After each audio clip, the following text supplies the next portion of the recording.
Ево уште една нова задача, која што ќе ја решиме со помош на модел диаграмот, а нешто покомплицирано од другите. Мија, Нела и Оливија имале вкупно 160 денари. Нела имала 8 денари повеќе од Мија, а Оливија имала 5 пати повеќе пари од Нела. Колку пари имала Мија? Седоко да видиме, трите другарки имале вкупно 160 денари. Нела имала 8 денари повеќе од Мија, а Оливија имала 5 пати повеќе од Нела. Значи, еве да запишеме сега. Значи, еве Нела, еве Мија и еве Оливија. Одиме во текстот на задачата. Нела има 8 денари повеќе од Мија. Ако со ова квадратче ги означиме парите што ги има Мија, Нела има 8 денари повеќе.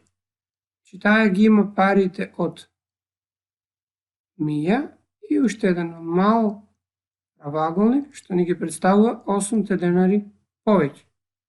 А додека Оливија има 5 пати повеќе од Нела. Тоа значи, ако нацртаме еден правоаголник што ќе биде идентичен со правоаголникот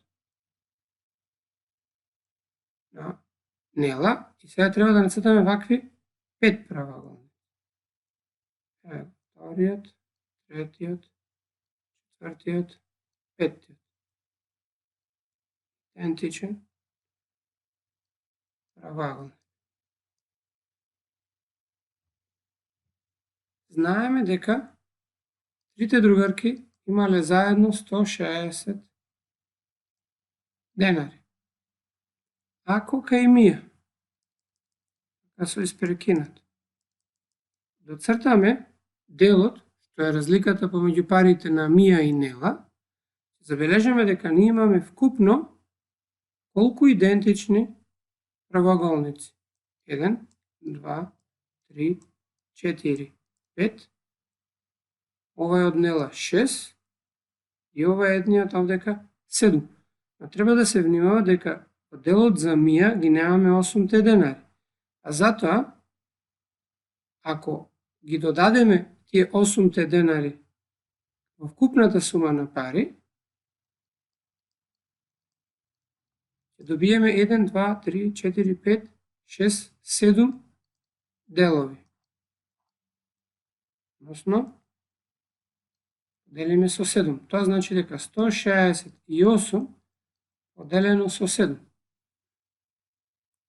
Сега, за да ги поделиме овие два броеви, ќе користиме претходно спомнатата стратегија делење со правоаголник или стратегијата на плоштина.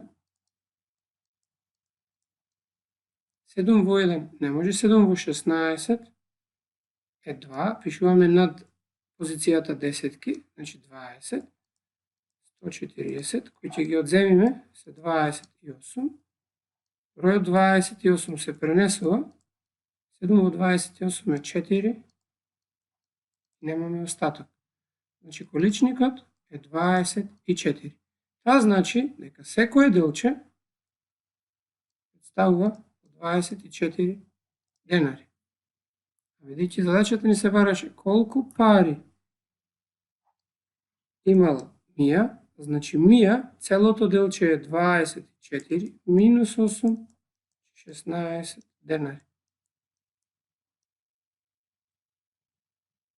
Со што задачата ја решив.